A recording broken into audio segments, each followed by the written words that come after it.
Here are 18 ways you can have better performance in Minecraft Bedrock Edition. With a lot of controllers or mice, you'll have faster and more stable connection if you don't use Bluetooth. So if you can, use a dongle or play wired. If you're on PC, disable mouse acceleration, unless you're one of those weirdos that actually prefers it. Disgusting. Make sure you're not destroying your PC or console by having max storage and processes. Delete old files and disable unnecessary startups. Technically, higher refresh rate on your monitor will give less delay, so if you have the option, play on the highest FPS you can. 60 to 144 is usually good enough though. Some devices have noticeably less delay than others, so make sure you actually pick out something good. The DualSense controller by default has 4 milliseconds of delay, which is fine, but there's also controllers such as the Blitz 2 which has 1 ms. Not too noticeable, but a nice touch. Another example would be the Model O, which has 1000 Hz polling rate, but the Death Adder V3 has 8000 Hz. It's pretty unnecessary, you don't really notice it.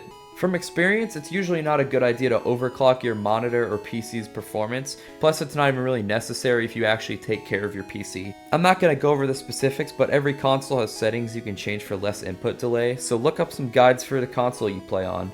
This video would be way too long for me to go over all of the settings for each console. If you use NVIDIA or AMD GPUs, try editing some settings in the control panel or AMD software. The most important one though is just disabling VSync. Also look up some guides for these since there's a lot of settings you can change. Alright, so this one's pretty obvious, but if you have the option, just connect using an Ethernet cable. It'll make your connection a lot faster and give you better hit reg. One more thing for connection speed is to have these two settings turned on in your network settings if you're on PC. You can also use a custom DNS to make your connection more stable. These are the ones I use. Alright, now some devices actually have custom software that you can install on PC or sometimes mobile, so next time you buy a controller or mouse, check if it has its own software. Now I know I said overclocking can be risky, but you should always do it if you have a controller, mouse, or keyboard because you'll get way less delay and it does make a difference. So just get this file, extract it, run the setup as administrator, filter it for all devices and look for the file you're looking for. If you can't find it, unplug your controller and see which device disappears. Click the name, press install service. Next, change the number to the highest one and click install service again. Then for the third time, click filter on device and install service. Once you unplug and plug the device back in, the rate should be what you set it as and the beat interval should be lower as well. Some devices it won't actually affect it, so you may have to do software or you just won't be able to do anything about it. If you want to use an Xbox, Switch, or PC controller, use Steam. First turn on support for your controllers, next edit your dead zones to your liking. Most controllers are going to drift on 2000, so don't go that low most of the time. Now click edit next to desktop layout and click edit layout.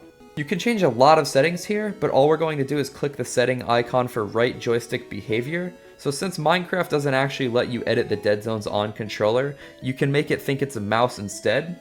And since you're going to be moving the mouse cursor with your right joystick, you have to make sure both senses in-game are the same. I have my mouse sensitivity on 310% and in-game about 23%. Now edit the stick response curve to your liking. I use linear, but do what you prefer. Next, scroll down and change dead zone source to custom. You can also edit the dead zone shape if you like. Most controllers are circular. Next, edit your dead zone here again to whatever you like. I use 2 on left and 100 on right, but you'll likely drift if you don't have Hall effect joysticks. Make sure your anti-dead zone and anti-dead zone buffer are on 0. If you use PlayStation controller, however, you should use DS4 Windows to make your PC think it's an Xbox controller. So go through the setup and install the apps it tells you to, then copy these settings to make it feel exactly like console aiming. If you'll notice stick drift, raise the dead zone slightly until they're gone. Once you apply those settings, click apply and save. With DS4 Windows, you won't have to overclock your device, you can do it here. Finally, we'll go to the actual Minecraft settings. So start by disabling VSync rather by going in Divinity or editing the options file. Next, don't play on anything above 16 chunks usually. I play on 12 because anything higher causes slight lag and anything lower isn't really that necessary for my device. If you're on something like a Switch, however, go as low as you can. And this goes for any graphics settings. If you lag, just disable some of the fancy graphics options. Now the last one is literally just buying something better than what you're using. I'm going to be making a video ranking the best controllers for every device, so stay tuned for that. Thank you for watching.